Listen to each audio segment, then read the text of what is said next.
दोस्तों welcome back to my YouTube channel. तो पिछली क्लासेस में हमने एन क्लोथ में एन कंस्ट्रेंट देख लेते फोर्स फील्ड तक। तो हम अब पॉइंट टू सरफेस से कंटिन्यू करेंगे, ठीक है।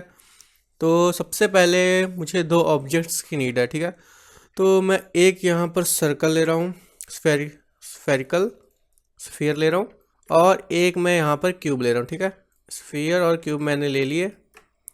तो मैं क्या करूँगा, इस क्यूब को छोटा कर लूँगा, इसको बड़ा कर लूँगा, ठीक है। तो ये जो है ये हमारा एन क्लोथ होगा, ठीक है। तो मैं यहाँ क्या करता हूँ, N cloth create N cloth, यहाँ से क्रिएट पैसिव कोलाइडर, ठीक है। तो ये दो चीज़ हो गई। तो अगर मैं इसको प्ले करके देखूँ तो ये कुछ ऐसा इम्पैक्ट आ रहा है, ठीक है। तो मैं क्या करना चाहता हूँ, पॉइंट टू सरफेस की मदद से कि ये जो ये ऑब्जेक्ट है इस ऑब्जेक्ट को होल्ड करे, ठीक है। तो ये कैसे होगा, अब मैं जाऊँगा लेफ़्ट व्यू में। लेफ़्ट व्यू में जाके अगर आप माया में 4 प्रेस करते हैं, 4 नहीं, या आप यहाँ पर ये वायर फ्रेम प्रेस करोगे, ठीक है। तो ये वायर फ्रेम में आ जाएगा।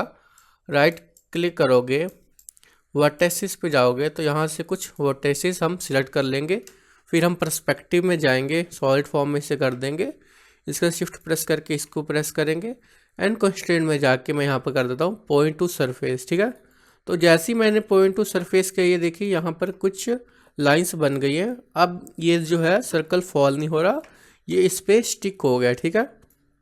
तो अगर मैं ऊपर वाले ऑब्जेक्ट को एनिमेट करता हूँ, जैसे एस से मैंने यहाँ एनिमेट किया और मैं इसको इधर तक लेके जाके एस एनिमेट कर देता हूँ, तो ये देखिए ये कुछ इस टाइप का इफ़ेक्ट आ गया। सबसे पहले क्या करूँगा, राइट क्लिक करके मैं करूँगा इसमें से प्ले बैक स्पीड को play every frame max real time में, ठीक है।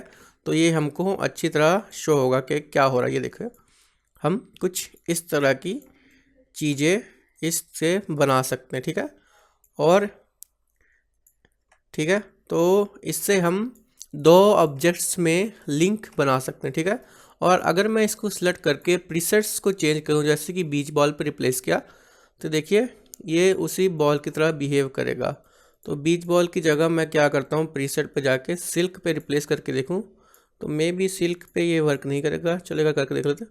तो ये देखिए ये कुछ इस टाइप से हम पॉइंट टू सरफेस को यूज़ कर सकते हैं, ठीक है।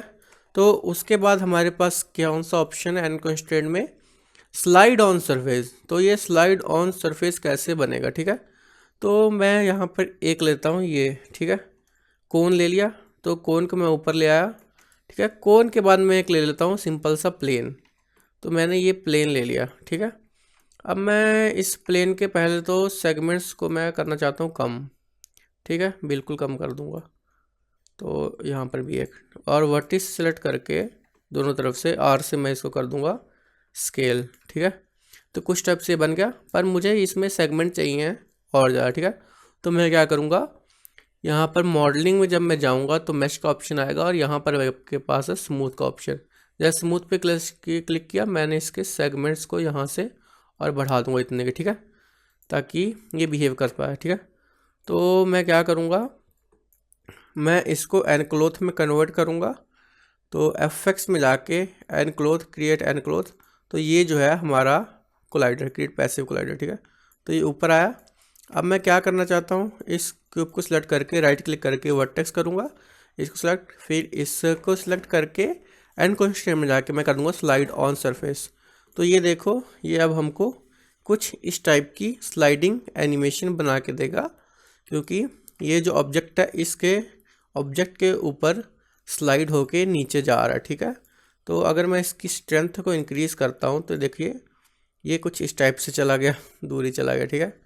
स्ट्रेंथ थोड़ा सा नज़दीक, तो ये देखिए ओके, ठीक है। ग्लू को कम करके देखते हैं क्या बनता है, रिजल्ट आता है, तो ठीक है। तो आपको बेसिक चीज़ समझ आ गई कि स्लाइड ऑन सरफेस और इसमें जो था पॉइंट टू सरफेस कैसे काम करता